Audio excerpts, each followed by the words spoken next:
Muy buenos días a todas las personas que están el día de hoy presentes en esta audiencia.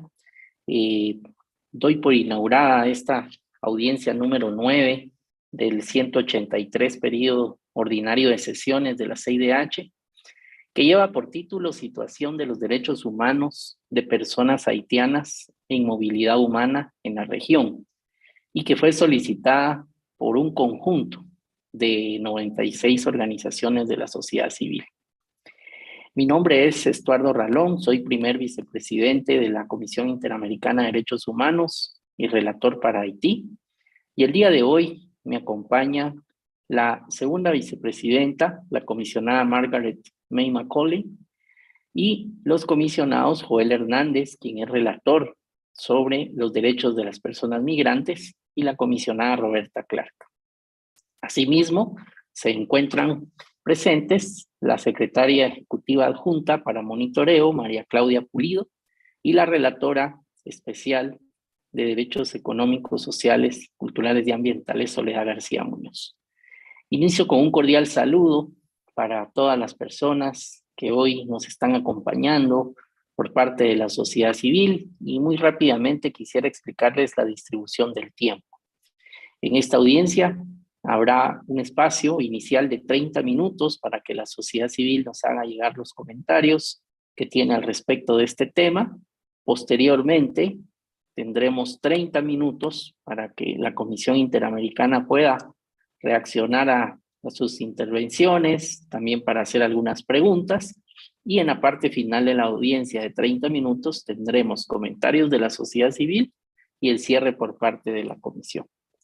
Finalmente, algunas indicaciones adicionales. Se cuenta con una herramienta digital para medir el tiempo que nos estará marcando el uso del mismo. También interpretación de idiomas y un subtitulado en la audiencia. Estas audiencias son públicas, son transmitidas por webcast, y la grabación de la audiencia queda a disposición en el canal YouTube de la CIDH en el idioma original y en inglés. Así que, sin más, quisiera dar inicio a la audiencia, como indiqué, dándole la palabra a la sociedad civil en este momento por un lapso de 30 minutos.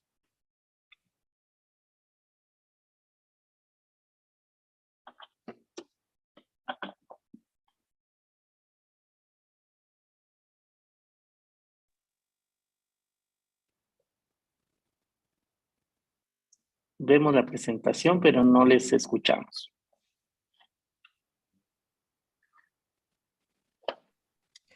Okay, good afternoon. Thank you so much, commissioners. Just a reminder that this is a multilingual hearing, so please find the language channel that you need. And I'll just give a moment for people to get adjusted.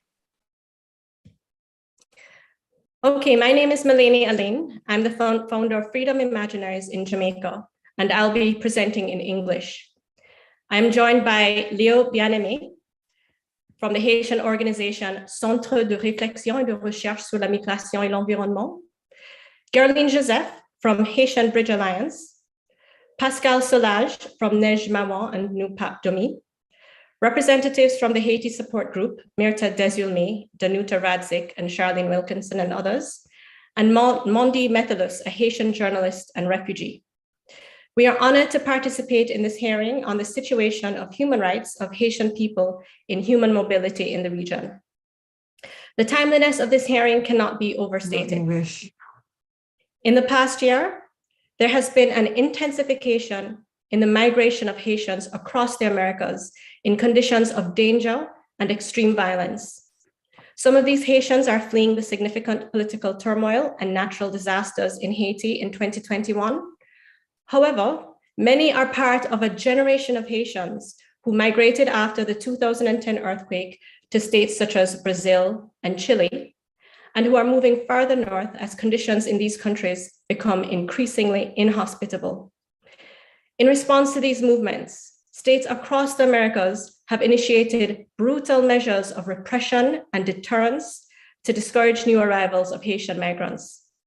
These measures, in turn, have given room to abusive practices on the part of unscrupulous criminals and state authorities who seek to exploit the situation for personal gain.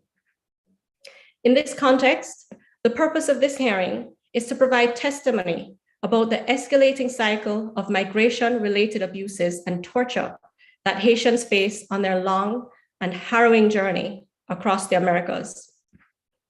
Today's testimony will focus on three major trends. First, the summary expulsion of Haitians without access to asylum procedures. Second, shocking levels of violence and discrimination against Haitian migrants, including sexual and gender-based violence, extortion, disappearances, and unidentified remains.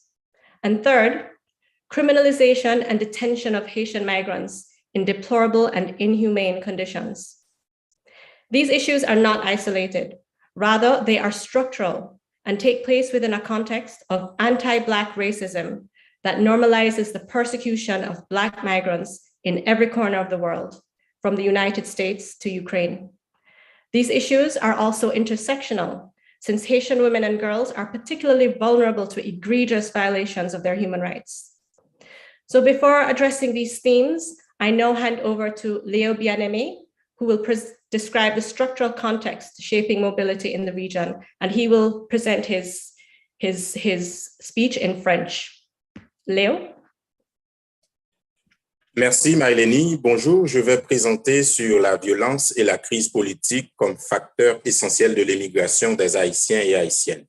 En effet, depuis des années, Haïti est exposé à des situations de crise politique, économique et sociale qui sont soutenues par de forts actes de violence, de corruption et d'impunité.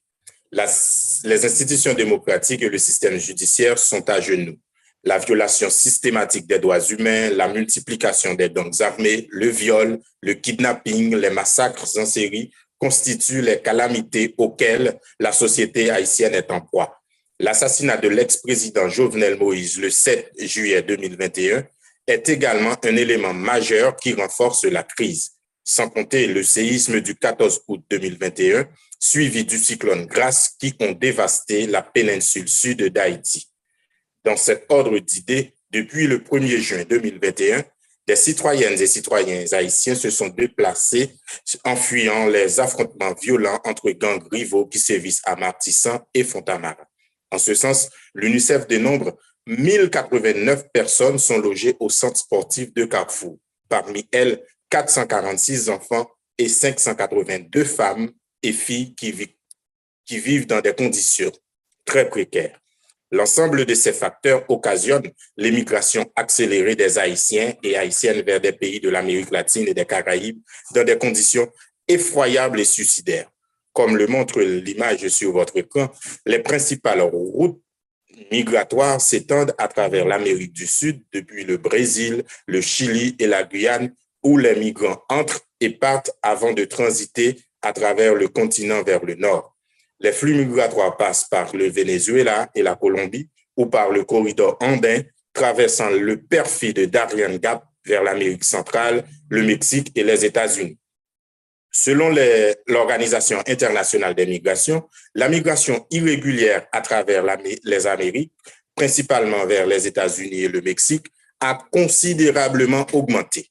Les ressortissants haïtiens sont le groupe majoritaire à entreprendre le long voyage périlleux. Cette tendance augmente le nombre des passagers frontaliers et des demandeurs d'asile dans différents pays de la région. L'OIM rapporte qu'entre janvier et octobre 2021, environ 100 000 migrants ont traversé le Darien Gap, dont 62% étaient des Haïtiens contre 23% en 2020. En octobre 2021, 800 à 1000 migrants traversaient chaque jour, se déplaçant vers le nord pour rejoindre les quelques 20 000 à 25 000 en transit au Mexique. La Commission mexicaine d'assistance aux réfugiés rapporte que le nombre d'Haïtiens sollicitant le statut de réfugiés ou des demandeurs d'asile est passé de 5 500 en 2019 à plus de 51 000 en 2021. Ces migrants haïtiens fuient les crises politiques importantes et les catastrophes naturelles de 2021. Cependant, beaucoup d'entre eux ont été migrés depuis le tremblement de terre de 2010. De nombreux Haïtiens ont d'abord tenté de s'installer au Brésil, puis au Chili. Selon plusieurs statistiques, la population haïtienne est estimée à environ 237 000 au Chili et 143 000 au Brésil. Cependant, comme l'un de nos intervenants va le montrer un peu plus tard, beaucoup de ces migrants ont abandonné ce projet migratoire pour se rendre dans des pays du Nord pendant que les conditions locales deviennent de plus en plus inhospitalières. La réduction économique et la perte de l'emploi, la discrimination et surtout la politique anti-immigrante dans ces pays ont poussé les migrants à se rendre aux États-Unis d'Amérique. Comme nous en discuterons aujourd'hui, cette situation complexe de crise migratoire dans la région expose les migrants haïtiens à des situations flagrantes de droits humains. Ces abus comprennent des expulsions massives et sommaires, des niveaux choquants de violence et de discrimination, ainsi que des arrestations et des détentions arbitraires, alors que les États de la région adoptent des politiques racistes, xénophobes, ciblant spécifiquement les migrants haïtiens. Je passe maintenant la parole à Gerline Joseph, qui abordera la question des expulsions sommaires d'Haïti. Je vous remercie. Merci beaucoup, Leo. Thank you very much, Leo. Good morning, everyone. Good afternoon, good evening. As you heard from my colleague and brother Leo, the reality of Black immigrants, specifically Haitian immigrants traversing the entire South and Central America, making a journey to the United States-Mexico border. You have heard the reason why people were forced to flee home. And I would like to highlight a poem by one of the great Ethiopians saying, when home is in the mouth of a shark. And we all understand what that means. To see people being unable to stay at home, to see people displaced due to political turmoil, due to natural disasters, forcing them to flee. And we heard from Leo the reality of people in search of freedom. We clearly understand that human mobility, when it comes to Black immigrants, there is nowhere for us to be safe. We are not safe at home. We are not safe in the journey. We are not safe when we reach to our quote unquote destination. To date, the United States have expelled close to 21,000 people to Haiti, including pregnant women and infants as young as just a couple of days old. That is what we call external violence. We understand what's happening on the ground to be internal violence, but we also see that those internal violences are due mainly to external violence and literally what we see happening in Haiti concerning the West, concerning the international community. We also heard about the dangerous journey from the Darien Gap. And we understand the many lives that have been lost, we will never know. So today, we want people to understand we must hear them, see them, and let them know that we are here for them. This weekend, I am preparing to once again bury a young woman, barely 18 years old, who was forced to stay in Mexico due to MPP in Title 42. So we are once again standing against the use of Title 42 to continue to destroy the lives of people who are extremely vulnerable. And we also want to highlight that the very idea of border only applies to the extreme vulnerable and those who are in need. Those who are privileged, those who have enough money, borders do not apply to them. As people are coming to the US-Mexico border, we understand in September, we all saw what happened. The world watched, the world continued to watch, and the world is silent. And we will tell you that the treatment of those people in US custody where men and women and children have been forced to spend up to 13 days without access to hygiene, without access to even brush their teeth. And then to be shackled, put on a plane, and sent, for most of them, not even returned, because a lot of those children were born due to the fact that they were forced to stay in Mexico, shackled, mistreated, and then dropped in Haiti without any assistance, without any follow-up, without any accountability. That is why we at the Haitian Bridge Alliance have filed a lawsuit against President Biden and the administration to hold them accountable for what we all witness in the Rio, and make sure that no matter where people are moving from, whether it is Ukraine, Guatemala, Panama, or Haiti, that never repeats. So we will continue to hold all people accountable, especially people who are in leadership, to make sure that human mobility are not criminalized, and Black people, specifically Haitian men, women, and children, have the freedom to move and the freedom to seek asylum. Thank you. And I will pass to Ms. Pascal.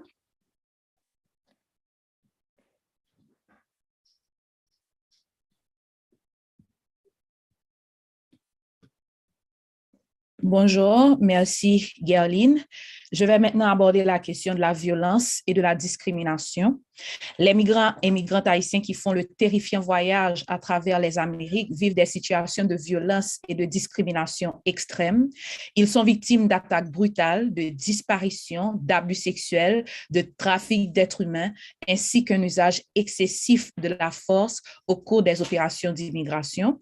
Cette situation s'inscrit dans un contexte structurel plus large de racisme anti-noir dans les Amériques, notamment des politiques migratoires racistes et xénophobes qui visent à persécuter les migrants noirs.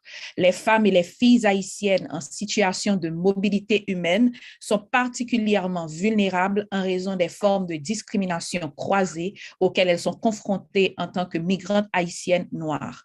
La République dominicaine illustre les dimensions sexospécifiques et intersectionnelles de cette question. La déportation massive des migrants dans des conditions infrahumaines a pris une autre tournure en République dominicaine depuis quelque temps. Les femmes enceintes ont été la cible des autorités dominicaines, même au sein des hôpitaux. Environ 1700 migrants haïtiens ont été déportés, dont 153 femmes enceintes, 9 femmes qui étaient en train d'allaiter et 128 enfants dans des conditions infrahumaines en novembre 2021, selon Cérémen. Donc, je vais partager avec vous le témoignage de 2 femmes et d'une fillette sous des noms d'emprunt, accueillis à la frontière de Béladère en novembre 2021. Katie est une jeune femme de 23 ans, mère de 2 enfants, originaire de Port-de-Paix. Elle est l'une des femmes enceintes arrêtées à l'intérieur d'un hôpital en République dominicaine.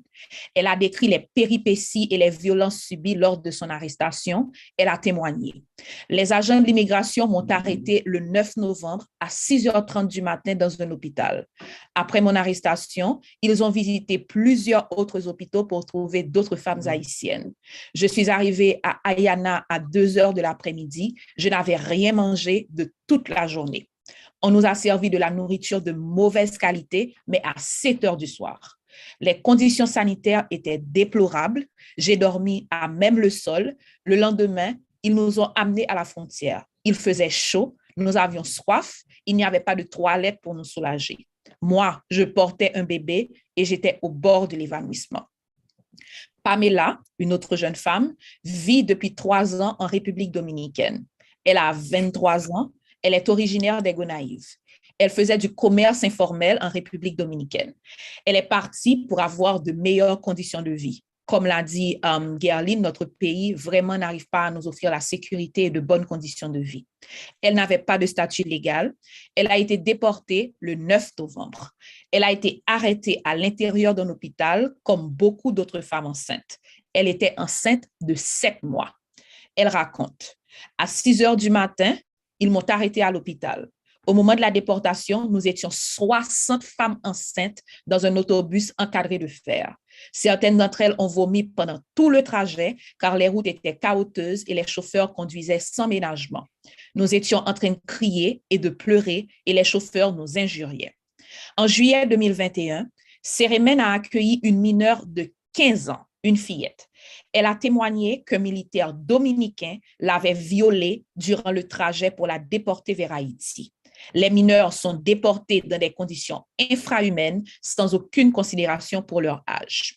Les femmes donc subissent toute forme de violence sexuelle, physique, verbale, psychologique et émotionnelle pendant leur déportation vers Haïti.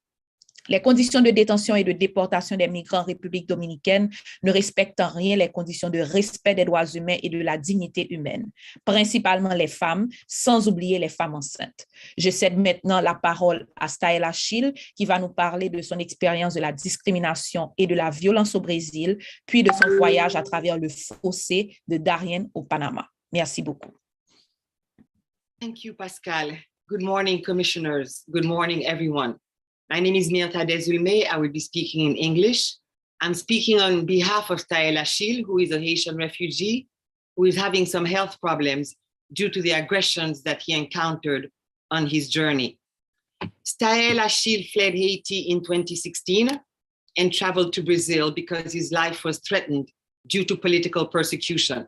Like many other Haitian migrants, he faced exploitation and abuse in Brazil, where he worked for slave wages at a construction company and experienced an increasingly inhospitable environment.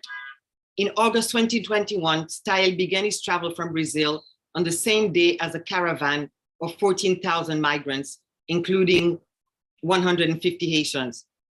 They traveled through Bolivia, Peru, Ecuador, and Colombia until they reached Panama's frightful Darien Gap in September 2021.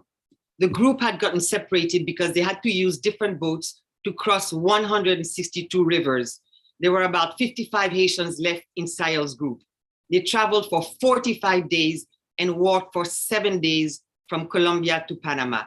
They came across several dead bodies on their path. At one point, they encountered a toddler sitting by her dying mother. The mother had been stabbed. They could not help her, so they took the child with them. When they reached the Darien Gap, they encountered some criminals who beat and robbed them. They beat them up badly, including 14 pregnant women who were with them. Staël's own wife was also pregnant and was also beaten. They raped the women and sodomized some men.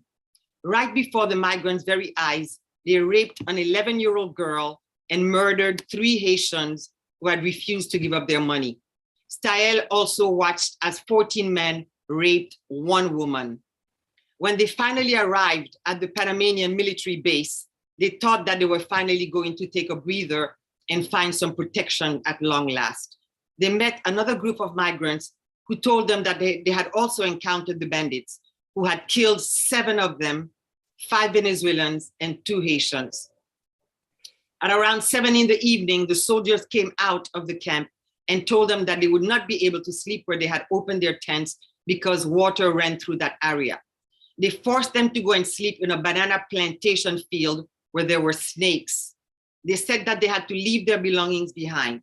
Staël had all of his documents in his suitcase. He told them that he could not leave his belongings behind if water was going to run through the area. This is when they started beating him up, kicking him, and gun-butting him. He did not want to go into the banana plantation because soldiers and bandits routinely kill migrants in the plantation fields and bury them there.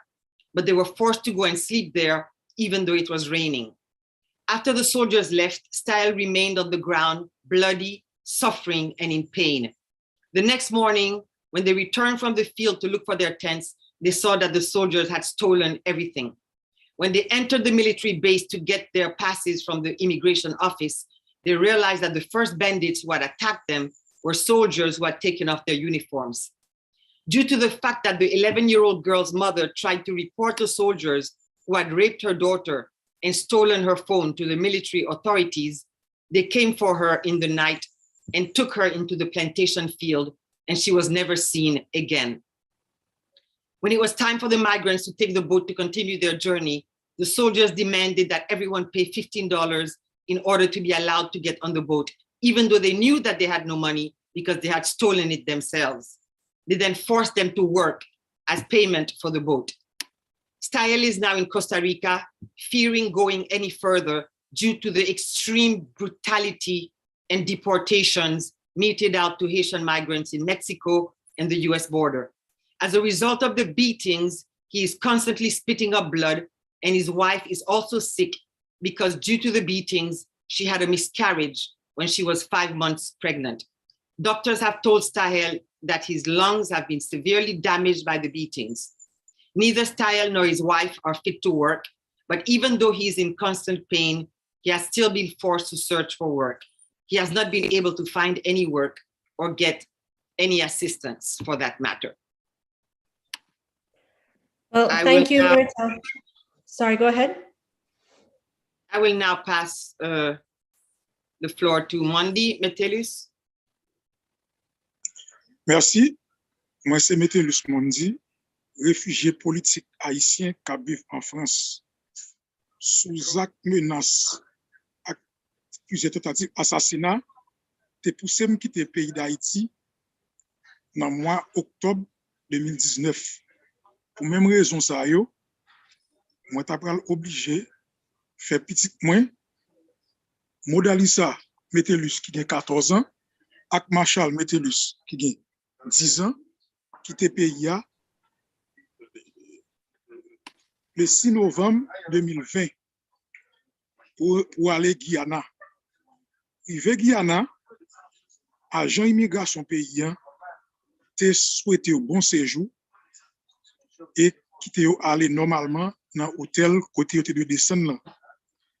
Quelques temps après, même agent immigration ça yo, ral débarquer à gros armes Francfort, arrêté petit moins à 14 autres compatriotes haïtiens et j'étais en prison. Après quelques jours après, l'autorité pays Guyana a séparé petit moins de moun qui était accompagné là qui c'est madame Myriam Vieux. Non seulement yo mette au non centre côté que yo pas ba accès pour parler avec moi, yo pas ba interprète, ça qui grave là, yo va vacciner petit moins avec un vaccin jusqu'à aujourd'hui beaucoup je me connais qui ça lié. L'autre bagarre encore, si moun yo était mal nourri, yo était maigri, yo était petit en pile. Et l'autre si moun Guyana qui était dans centre côté yo était fermé yo, te battu en pile chaque jour. Et il n'y a pas de jamais accès pour te parler avec moi, malgré moi te écrit gouvernement Guyana pour te faire connaître que deux petits gens qui en détention là mais c'est petit point oui, ils étaient accusés de réception lettre moyen et te dit que consul époque là qui c'est madame Lecant te dit que il pas ni titre ni qualité pour dire rien sur question ça sauf que gouvernement Guyana a traité question. Quelques jours après, je décidé en tant que papa rendre dans le pays Guyana. L'homme arrivé, chauffeur taxi qui a mené rentrer dans la ville Georgetown, côté petit en détention, de connivence avec policiers corrompus qui étaient sous parcours moi, bat moi, prend toute ça qui sous moi et la game dans la rue comme ça. Donc, on n'a pas l'autre choix qui était de continuer parce que l'objectif, c'était récupérer petit main pour aller. L'homme arrivé, le gouvernement Guyana n'a toujours pas permettre que moi parle à petite main et ni ouais. Et environ un mois après, il a décidé de libérer sous pression société civile haïtienne, guyanais et avocats qui était dans le pays, il va décider de libérer Timounio et la guerre dans la rue Georgetown sans aucune explication. Et pour tout acte que petit moins subi, pour tout préjudice, pour tout tort, et aujourd'hui, malgré petit moins en France, c'est qu'elle a toujours été. Parce que souvent la nuit, on a réveillé dans le dormi, on fait gros cauchemar pensant que yo Guyana dans cette côté où tu séquestré. Pour toute raison, ça m'a profité panel CIDH pour me demander justice et réparation. Non seulement pour moi-même, avec 2 petites néo, et pour 14 autres compatriotes haïtiens qui te vivent moment terre ça dans fin année 2020 en Guyana. Merci. Thank you very much, Mondi Messiampil, for your testimony. And Mondi's testimony highlights the criminalization and detention of Haitian migrants in inhumane conditions, including children. And I see now that we have 2.5 minutes left. So in that time, I'd just like to thank the Commission for having this hearing. And in light of the serious and urgent issues we've highlighted today, we ask the Commission to take the steps set out in our written submission. And in the time that we have left, I'll only highlight a few of them. We ask the Commission to prepare a thematic report on the human rights situation of Haitian people in human mobility. Ensure that Haitian migrants have equal access to inter-American mechanisms. Demand that the UN Refugee Agency do the same, and also develop guidance on international protection considerations for Haitians. Demand that states immediately end abusive practices and policies that target Haitian migrants, including Title 42 expulsions in the United States. Ensure Haitian migrants who have suffered human rights violations have access to remedies, including compensation. In the case of victims of sexual and gender-based violence, ensure they have access to high-quality medical care and support. Demand that CARICOM member states comply with their obligations under the regional treaty with respect to the free movement of Haitian nationals. Urge states to accede to the Refugee Convention and Protocol and adopt national refugee legislation. And finally, demand that Haiti provide consular protection for citizens residing abroad. Thank you very much, Commissioners. I hand back over to you.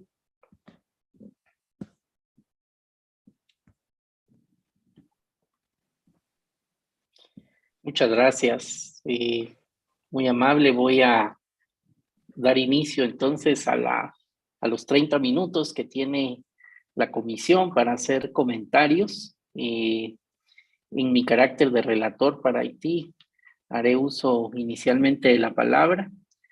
Inicialmente quisiera pues decir que es muy importante que esta audiencia se esté llevando a cabo en el marco de periodo de sesiones, que esta temática venga a visibilizar una situación dramática, lamentable, y que nos compromete como comisión a tomar distintas líneas de acción para poder apoyar en el respeto de los derechos humanos para los haitianos en situación de movilidad. Y quiero también felicitar a las organizaciones de la sociedad civil por las completas presentaciones que han hecho. Han hecho una presentación muy completa de las diferentes aristas de este drama de las personas de la movilidad humana. Quiero indicarles que en el seno de la comisión el aspecto del Caribe como tal está siendo abordado de manera muy relevante y queremos que en el plan estratégico que estamos elaborando para los siguientes años exista una priorización en las acciones del Caribe, en donde seguramente entra esta lucha por los derechos humanos de las personas con movilidad humana.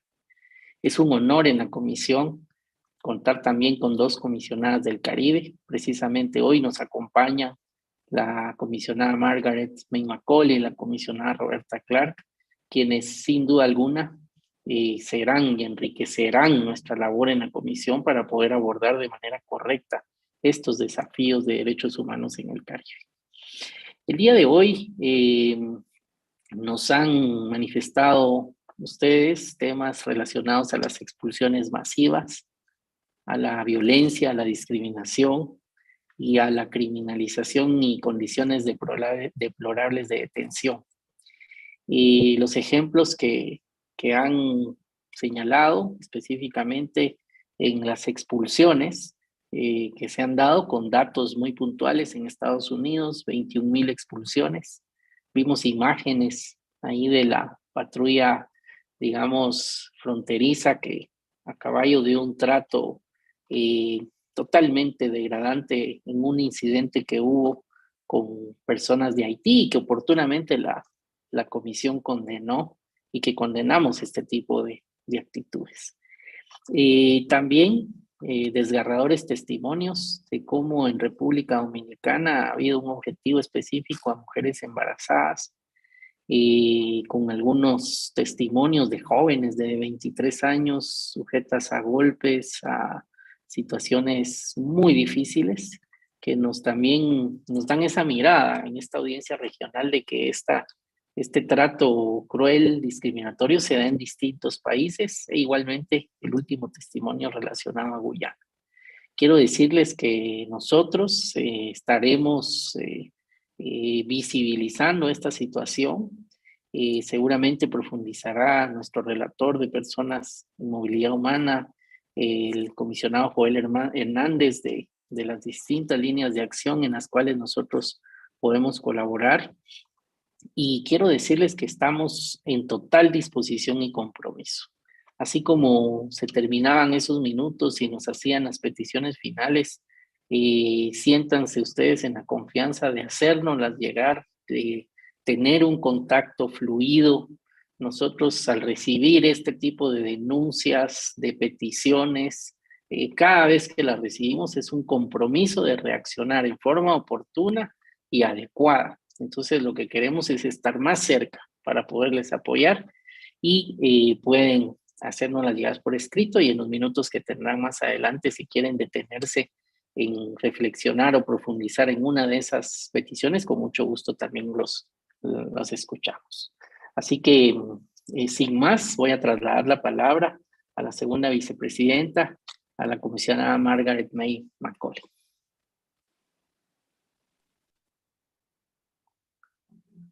Thank you. Thank you very much, Mr. President. My warm greetings to all the representatives of civil society who this morning have given us so much information about the situation of migrants and mobility in our region, over which we have a mandate of promotion and protection of human rights. I also greet my colleagues, brother commissioner and sister commissioner, and also the staff of the commission who are present. I want to particularly and warmly greet Malene Arlene for being present, and I wish her also and her members all success in their work. I am always seriously concerned and upset whenever we have hearings or meetings in relation to the Haitian situation and Haitian peoples. As the rapporteur, country rapporteur for Dominican Republic, we have worked over the years. Unfortunately, I think Commissioner Esmeralda and myself are the only ones still present in the commission who participated in the work with the Dominican Republic in relation to Haitian peoples and their status in the Dominican Republic. Last but not least, those who were born there, some of them who had attained the age of 30, 40, 50 since their birth in the DR, whose birth had not been registered and who had no birth papers or citizenship papers. And after many meetings, the commission did succeed in having some of these persons granted their citizenship and birth documents. But not enough. Didn't cover the large numbers there. But there was some success, and we continue to work on this matter. And also a very painful and grievous, several painful and grievous incidents of Haitians crossing the border who were chased, their transportation chased from the border and caught up. And whenever they caught and so-called detained, they were summarily and would be summarily taken to the border and put across there. But having gone through incidents, many incidences of abuse of all kinds. This I encountered whilst I was a judge in the court in years before even being in the commission and going there. We also encountered Haitian migrants when we visited the border, 3 or 4 border towns, US border towns with Texas and Mexico. And spoke with all the officials who were involved with migrants there, and visited detention centers and safe places run by civil society persons who would assist several persons. And one could not help but conclude and realize the large number of Haitians in need who were seeking to migrate to a safer place. I would not list all that you have already listed, which has suffered in Haiti, from natural disasters to human causational disasters against their fellow humans, and which push people to this situation of desperation that forces them to leave their country. We all know that, and you've spoken in detail about that. It is clear, at least from all discussions we've had, that we all have to assist what is happening in Haiti. We have to first work with Haiti itself and the states of our region, and indeed quite a large portion of the world. We must find the way, by working in collaboration even more so, closer with the United Nations, to force them to own and act on their historical responsibility towards Haiti, so that Haiti will recover itself as a strong, viable democratic state, which is able to deal with the criminal aspects within it, which is able to run its economy and political procedures in the way a successful or democratic country can. And of course, we have to work with the countries in our region to also act with conscience and human interest towards Haitians who cross their borders irregularly due to their desperation. We have to continue to do this. We do this, but we have to try to do that even more so, in the hopes that we will succeed and have better conditions for any Haitian who crosses any border in the Americas irregularly. And, and we hope that you will continue to work with us by not waiting to have a meeting, which we welcome, but also to continuously send us information and to continuously urge us to act in relation to Haitians who are in dire need of every assistance that they could get. I think I would leave it there. And if we do not use up all our time, I may be able to add some more. Thank you.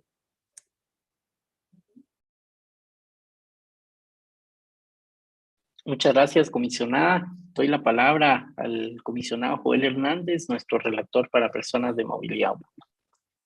Muchas gracias, presidente. Muy buenos días a todas y a todos. Quiero empezar por reconocer el trabajo de las organizaciones de la sociedad civil aquí presentes. Nos han ustedes presentado en 30 minutos un panorama muy crudo, pero al mismo tiempo muy evidente de lo que está pasando en Haití en relación con las personas que se encuentran en situación de movilidad humana. No tengo que repetir lo que ustedes ya han expresado de manera elocuente, los factores que están ocasionando la expulsión de haitianas y haitianos. Una clara migración forzada que se viene observando en Haití en los últimos 20 años tal vez, pero que ahora toma su momento aún más crítico por las distintas condiciones imperantes tanto en Haití, pero también en el resto del continente, con países que se encuentran cada vez más cerrados a los flujos migratorios cuando más se requiere.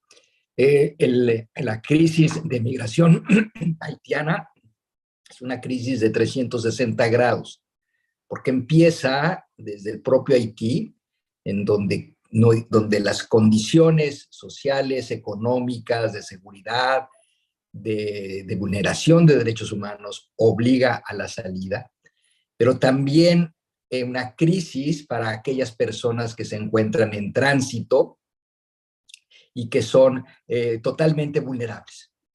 Vulnerables a los abusos de autoridades, pero también vulnerables ante la delincuencia organizada y los abusos de traficantes, de migrantes o de tratantes de personas que explotan con el dolor humano.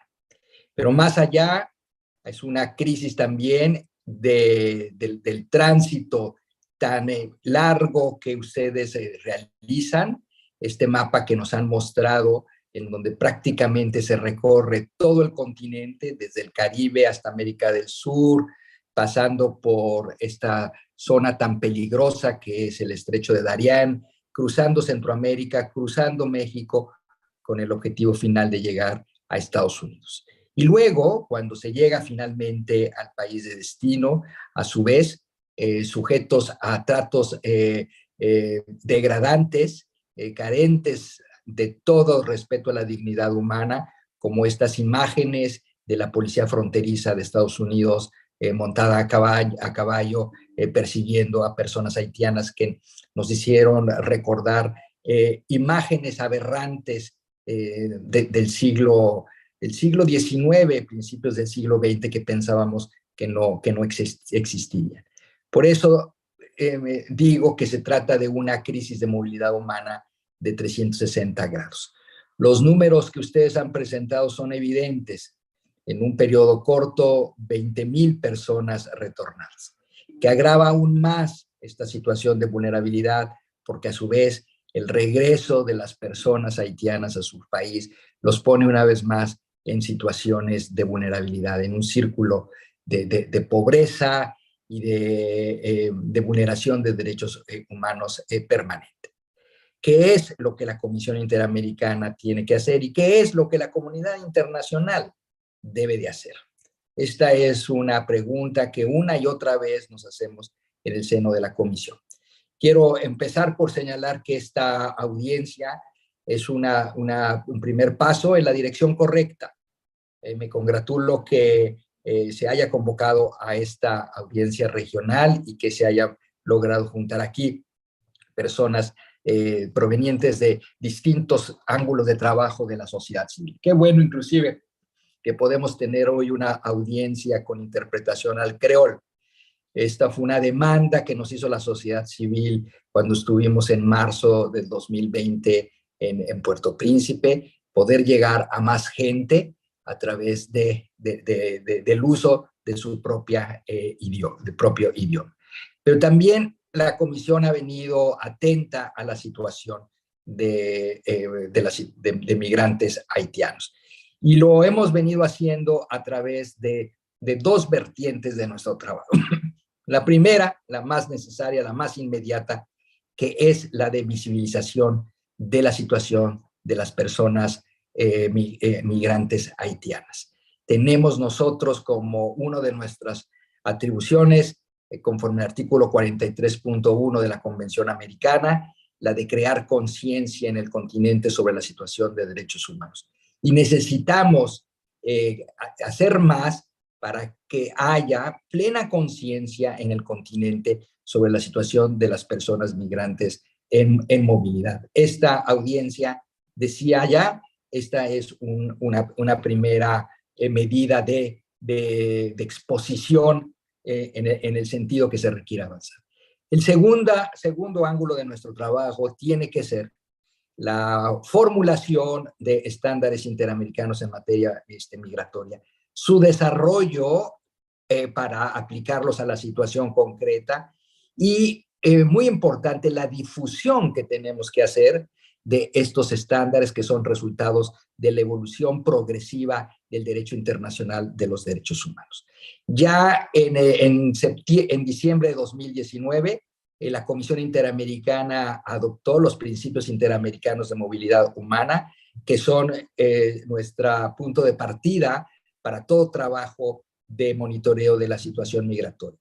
Pero más recientemente, la Comisión en octubre del año pasado adoptó la resolución 2/21 que lleva por título Protección de las personas haitianas en movilidad humana, solidaridad interamericana. Esta es una resolución que aplica los principios interamericanos a la situación concreta. Y aquí lo que tenemos nosotros que hacer un énfasis particular es la de la situación humanitaria en fronteras. Este capítulo de la resolución establece las medidas que deben de adoptar los estados para brindar seguridad humana a las personas que se encuentran en los puntos fronterizos. Por citar una de los distintos ángulos de trabajo de la comisión en esta materia. La resolución reproduce principios de derecho internacional de los derechos humanos, empezando por el básico, por el elemental, el principio de no discriminación e igualdad. Pero también recoge exhortos para que exista solidaridad internacional. Un exhorto para toda la comunidad internacional de acudir a la ayuda de personas migrantes. ¿Cómo puedo concluir esto para ya ir cerrando? Existe una responsabilidad internacional compartida de todos los países del continente que deben de actuar en auxilio de las personas migrantes en movilidad humana. Y esa responsabilidad internacional compartida pasa primeramente por reconocer la vulnerabilidad de las personas haitianas en movilidad humana.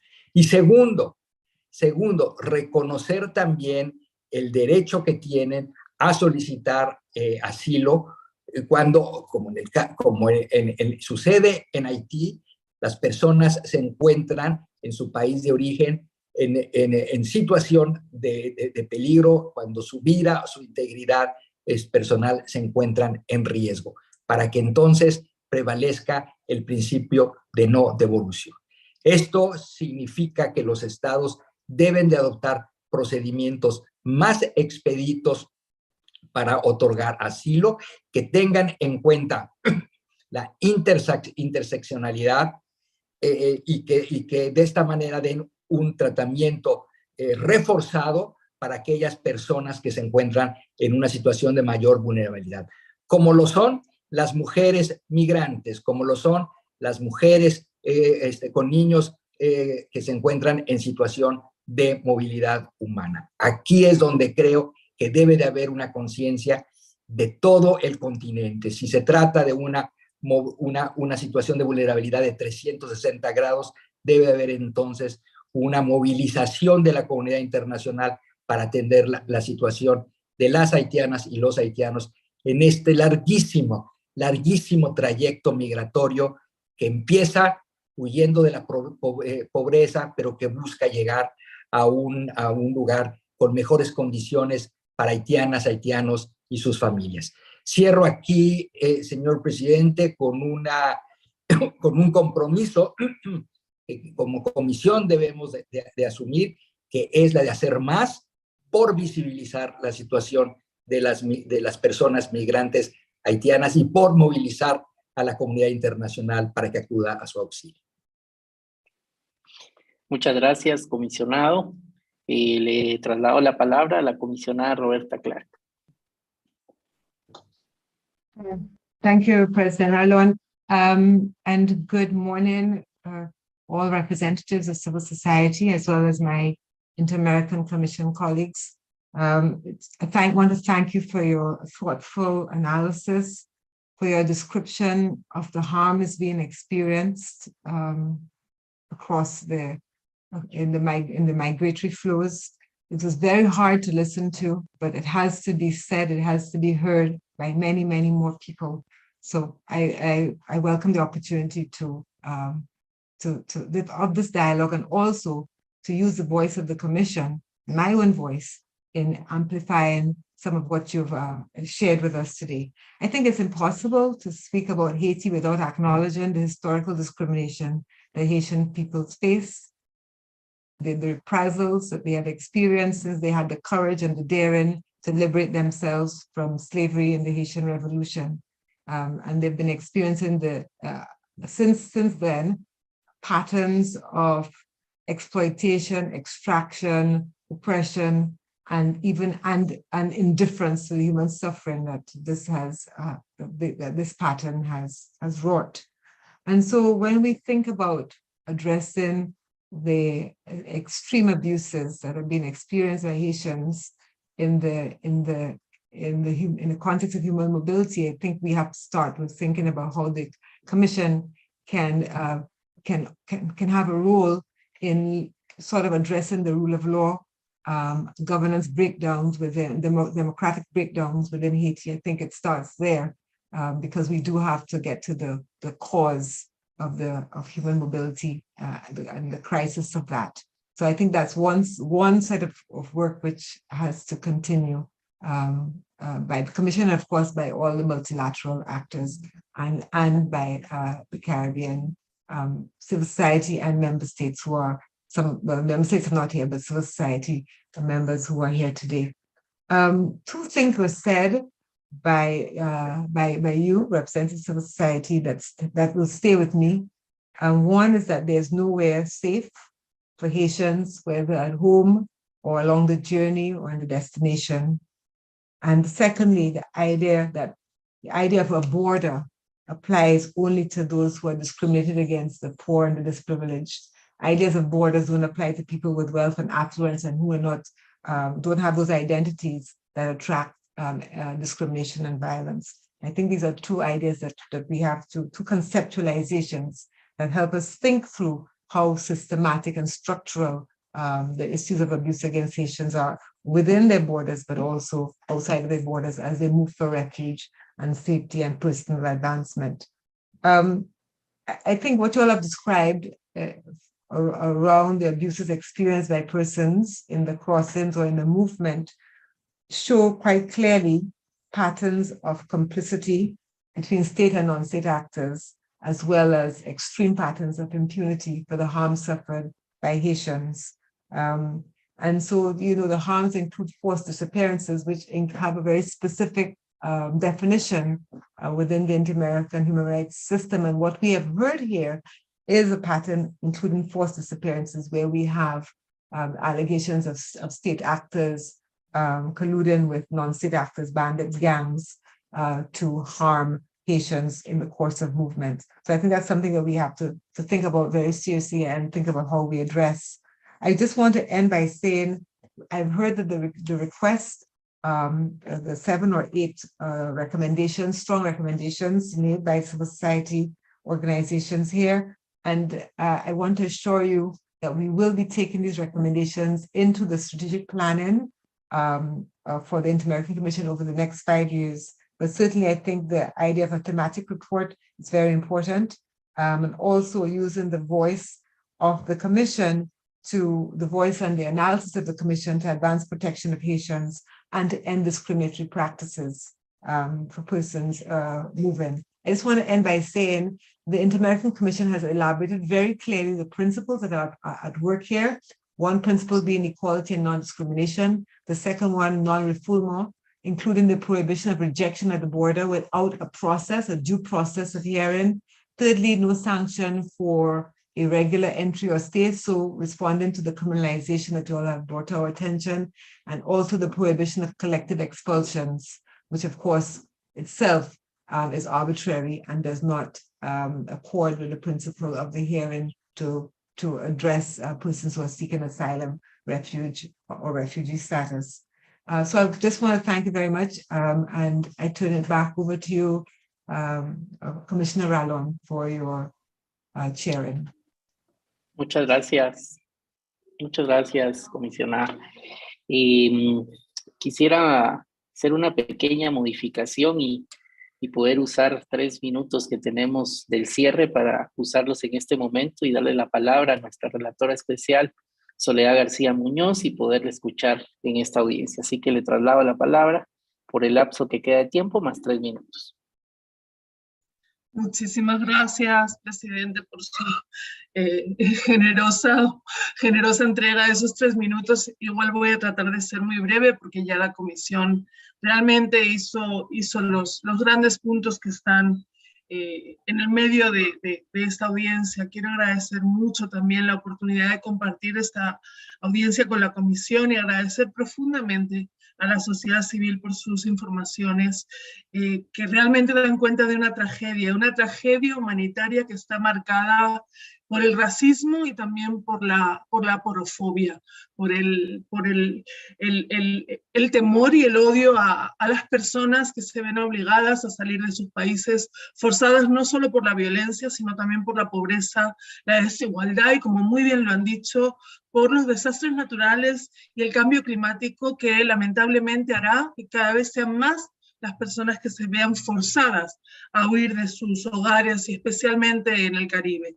Por eso que también estamos trabajando mano a mano con la Comisión y especialmente en su estrategia sobre Caribe, en hacer visibles no solo las consecuencias, sino las causas de la movilidad de las personas. Y yo quisiera únicamente hacerles a la sociedad civil el pedido de que por favor también toda la información de contexto sobre esas causas, ¿verdad? Y el pronóstico sobre las mismas que puedan hacer que los flujos migratorios sean cada vez mayores, también nos la hagan llegar.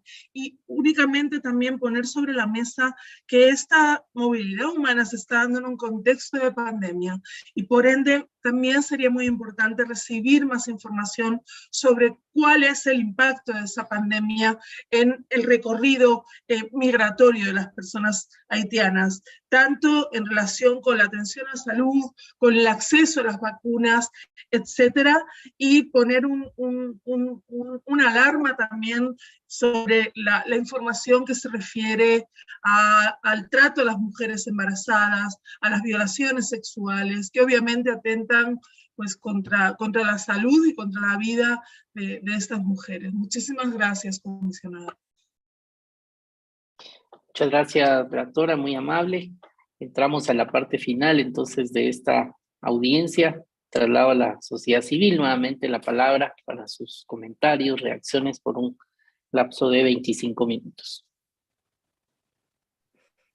Well, thank you very much, Commissioners, first for granting this hearing and also for your strong commitment articulated to the Haitian people and your recognition of the historical context of racial persecution, the historical roots of the situation now, and also for welcoming the recommendations that we've made, and in particular, the idea of a thematic report.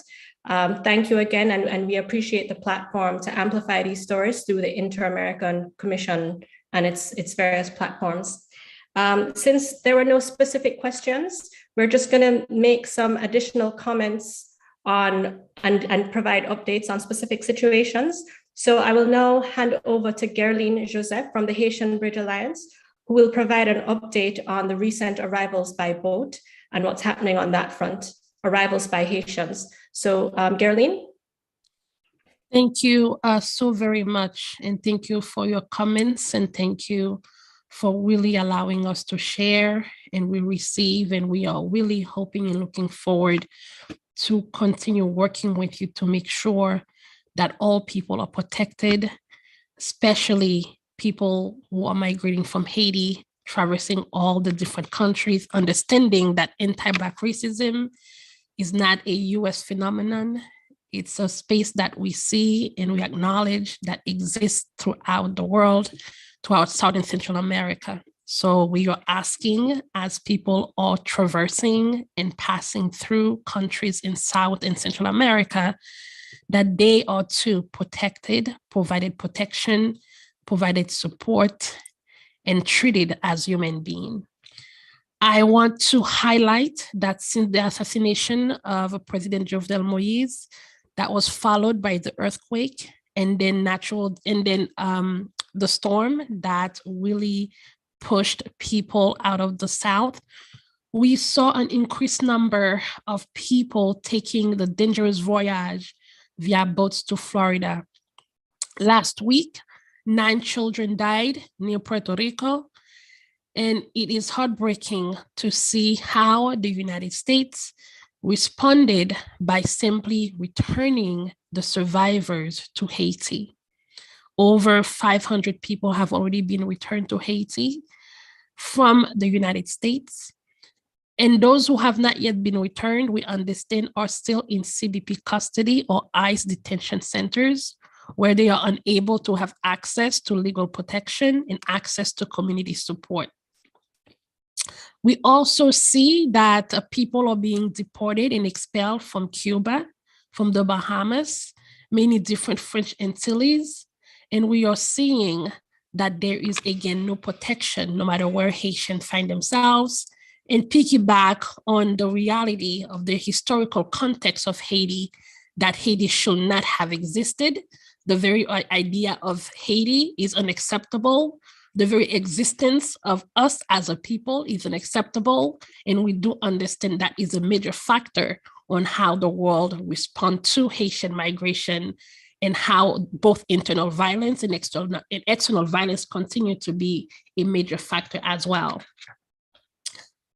We are also making sure that when we speak about climate change and climate migration, that Haiti and the people of Haiti are included, because that is the reality. And we want to make sure that the narratives and voices and presence of those realities are at every aspect and level. When we speak of human mobility, make sure that we center those voices. Thank you so much, and I will pass it back to Melanie. Thank you so much, Gerline. And following on from Gerline, I'll ask Pascal Solage to add additional comments, particularly on the vulnerability of Haitian women and girls. Pascal? Alors, bonjour. Moi, je voulais un petit peu faire des commentaires par rapport au fait que j'ai parlé de la situation des femmes enceintes qui avaient été expulsées de la République dominicaine, juste pour mettre une emphase sur une situation particulière en Haïti. Il faut rappeler qu'Haïti a le plus haut taux de mortalité maternelle dans la région. C'est-à-dire que déjà, des femmes qui sont en situation vulnérable, des femmes qui sont pauvres, sont très exposées quand elles sont enceintes, justement, à mourir en Haïti. Donc, déjà, quand ces femmes sont rapatriées de cette façon en Haïti, c'est une augmentation des risques pour leur vie en Haïti. Il faut rappeler aussi que c'est un pays qui a plus de 60% de familles monoparentales qui sont dirigées par des femmes. Ça veut dire que les femmes sont pour beaucoup seules à gérer de grandes familles et ces femmes sont pour la plupart des femmes très pauvres et donc qui n'ont pas les moyens de subvenir aux besoins de leurs enfants et qui sont déjà en situation de vulnérabilité. Et ce qu'il faut rappeler aussi, c'est que partout dans le monde, la situation des femmes empire en situation de conflit ou bien en situation de crise sociale, politique, économique et sécuritaire. Et c'est justement le cas en Haïti, avec aujourd'hui pratiquement un tiers du territoire qui est contrôlé par les gangs, avec près de 1700 membres de gangs répartis sur tout le territoire, dont la zone métropolitaine est contrôlée pratiquement par plus de 90 gangs. La situation des femmes dans les quartiers défavorisés est extrêmement critique. Et dernièrement, on a eu un article écrit par une journaliste où des médecins et des infirmières décrivaient comment les femmes étaient violées et traitées de manière bestiale dans les quartiers défavorisés par les gangs et elles sont quasiment prises en otage. Par exemple, si on prend l'exemple de Martissan, qui est dans le sud de la capitale et qui coupe pratiquement le pays en deux parce qu'on ne peut pas passer pour aller dans les autres départements. Les femmes, surtout les femmes pauvres, sont prises en otage dans ces zones parce qu'elles n'ont nulle part où aller et que ces zones sont contrôlées par les gangs. Donc, la situation des femmes est particulièrement critique. On parle de plus de 52% de la population, est extrêmement critique aujourd'hui par rapport à la crise que confronte Haïti et surtout par rapport à la question de leur sécurité et le fait qu'aujourd'hui, leur corps est quasiment en guerre sur ce territoire. Donc, quand on voit comment les femmes sont traitées en République dominicaine, et il faut rappeler qu'il y a l'aspect historique aussi qu'il faut se rappeler entre la République dominicaine et Haïti, je pense qu'il est important que la Commission adresse ce problème dans toute sa complexité et comme vraiment une situation urgente qu'il faut corriger très vite. Merci beaucoup. Thank you so much, Pascal. And in closing, the final comment I will make is about the situation in CARICOM countries right now. I think the situation of Haitian migrants in North and Central America, for example, is increasingly well documented, but there's a deteriorating situation in CARICOM countries right now with respect to how Haitian migrants are being treated. And just to give you some context, in the CARICOM region, the revised Treaty of Chaguaramas, which is the regional treaty, recognizes the rights of all CARICOM nationals, including Haitians, the right of hassle-free entry and an automatic 6-month stay upon entry into a CARICOM member state. So that is their right under the revised Treaty of Chaguaramas. However, recently, a number of CARICOM states have arbitrarily stripped Haitian migrants of this right, exposing them to flagrant violations of their human rights. And so we highlighted the case of Guyana in our testimony, for example, from Mondi. In Guyana, the government has initiated a campaign of repression and deterrence that targets Haitian migrants for discriminatory treatment, including through detention in inhumane conditions. And we heard about, Mondi's case. His case was about, the arbitrary arrest and detention of 26 Haitians, including children, for over 1 month after they legally entered Guyana by air. They were rounded up in the middle of the night and detained. But there are other cases coming out of Guyana and other CARICOM countries. In early 2021, for example, a Haitian couple was arrested in Guyana within hours of crossing the Lethem border into Guyana. And they were detained for over 2 weeks in deplorable conditions before being brought to a judge. One of them was reportedly held in a filthy cell with human feces on the floor and no mattress. And the Haitian couple was subsequently fined and sentenced to 1 year imprisonment and deportation, simply for failing to secure an entry stamp in their passport. And this deportation order was upheld, even though the Haitian couple expressed during the hearing a fear of returning to Haiti. Other Haitian migrants report being returned to their port of embarkation after landing at the airport in Guyana. And yet others describe being abused and exploited by a network of criminals and state authorities who take advantage of their vulnerable situation. And so I welcome the observations of the Commission about the complicity and this network of state and non-state actors acting together to exploit a situation of crisis. And of course, as we recognized and discussed, these incidents unfold in the context of a rising tide of racist and xenophobic rhetoric in, across CARICOM member states, including in Guyana, as some of the case studies show. And so on that note, I don't think we have any other comments from our panelists, but I just want to say again, thank you so much for granting this hearing. And thank you for standing in solidarity with Haitian people. And, I see actually there's one panelist. Yes, please go ahead. I was not going to speak, but since there's time, I figured that we might as well say something. Well, I thank the commissioners for their time and for their deep understanding of the situation. There are so many contradictions when it comes to the treatment of Haiti. No country in the world is more deserving of asylum than Haiti. That is what is the paradox. The foreign media never pronounces the word Haiti without it being followed by the poorest country in the Western Hemisphere.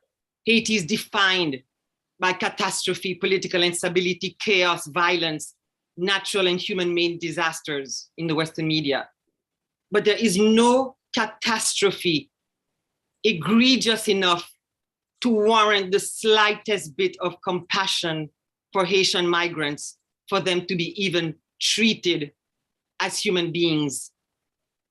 And I know that this is not the space for politics, but one of the most galling factors in this entire thing is that the US, the United States of America, has maintained corrupt governments in power in Haiti for the last 65 years. And those governments have installed reigns of terror on the Haitian people, kept the country in poverty, chaos, violence, exclusion, no social services, everything that can possibly be accessed in terms of economic resources is embezzled. The US supports those governments. Right now, the United Nations is supporting a government that is financing the gangs that are terrorizing the people. The representative of the United Nations went to the seat of the United Nations and praised Mrs. Hélène Lalim, praised the federation of the gangs that are terrorizing the Haitian people. And when the people flee, because those are the people that are making Haiti unlivable for Haitians, and when the Haitians flee, they are deported in the most inhumane manner. It's as if they know that Haiti is exploding. Haiti is a volcano, and they round up thousands. I mean, beside the 21,000 that were deported just since the Del Rio incident, and all countries in the region jumped on the bandwagon.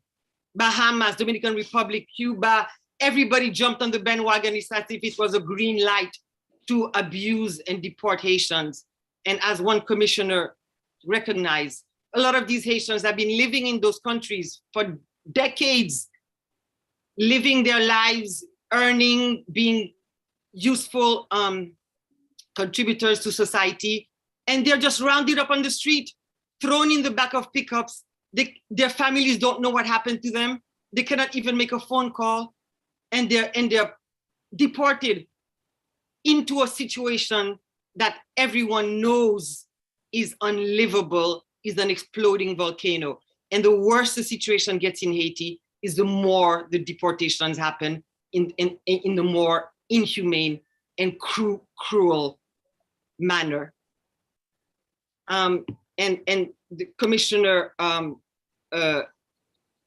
what was the name? Clark, recognized and mentioned the historical discrimination against Haiti. And as Geraldine said, because Haitian peoples are not supposed to exist because they represent Black liberation, Black freedom, and Black emancipation. And for 218 years, Haitians have been exploited, degraded, demonized. And when you see the red carpet being laid out for Ukrainians, for Afghans, for Venezuelans, for any other nationality, you realize that those organizations know what to do when they want to do it. They can do it. Now everybody's bending over backwards. They don't know what to do anymore. The US is printing money to aid the Ukrainian refugees. They're gearing up for 5 million refugees. But 20 or 100 Haitians land on the coast of Florida, and they round them up and dump them back into the volcano. So even the UNHCR discriminates against Haitians because they know the situation and they do not do their job of extending the protections that they were created to provide for the Haitian people.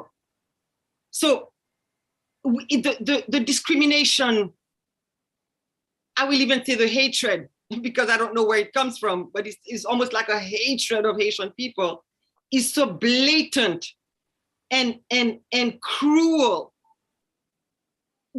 Everyone knows it and everyone sees it, and there is nothing, no amount of human suffering in Haiti elicits the slightest bit of human compassion. I don't know where it comes from. It is a very tragic and hurtful situation. And what we ask of you, commissioners, all of you who have spoken show that you do understand and you are aware and you do realize the depths of inhumanity that these people, that Haitians are subjected to. And there's another thing that happens again. The depths of depravity that human beings go to when they know that a group is vulnerable is just unthinkable. The violence, the beatings, the rapings, we've heard about all that. And the state actors, we've heard the non-state actors, the state actors who chain people and treat them like criminals just for crossing a border. And what happens throughout Latin America and the region is that very often they will make the Haitians work for months and not pay them. And for slave wages that they accept to work for because they're so desperate. And when the time comes to pay them and the Haitians go and claim their salaries, they call immigration to deport them. And so because they know that the Haitians are vulnerable and fear deportation, they get that kind of abuse. They're made to work as slaves, literally. And the ones that are being treated that way in the Dominican Republic, they built the economy of the Dominican Republic for the past 100 years. In the bateys of the plantation of the cane fields, they support the economy of the Dominican Republic. They work in construction, in the hotels. The Dominican Republic dumps the majority of its production on Haiti. The whole economy of the Dominican Republic rests on Haiti. They get the biggest contracts from corrupt Haitian governments. And yet they go around the world talking that Haiti is a burden, Dominican Republic, and they mistreat Haitians. And we've heard all the testimony of the egregious mistreatment of Haitian Dominican Republic for the past 100 years. Now they're deporting people who've been there for 20, 30 years, who are born there, who are not even being given they have the nationality, they're being denationalized.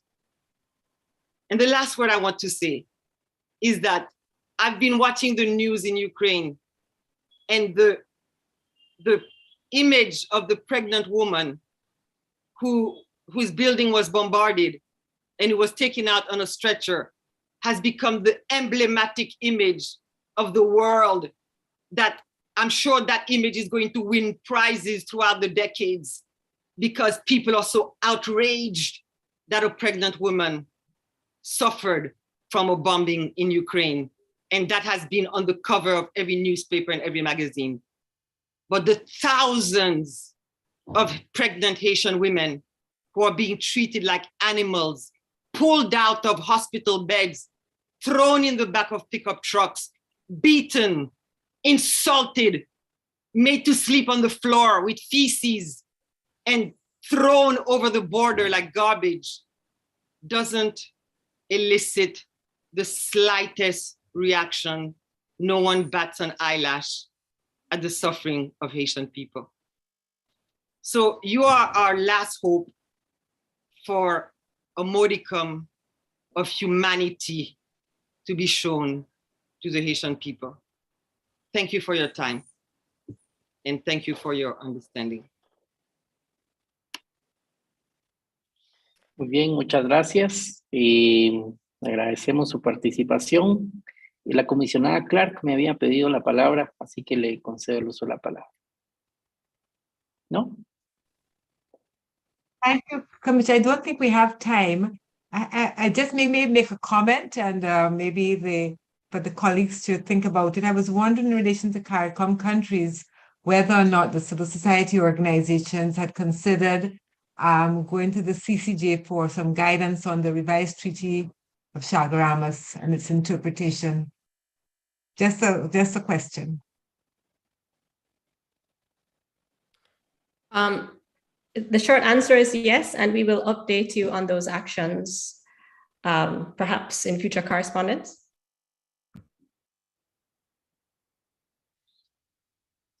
Perdón que no hubo traducción de la respuesta.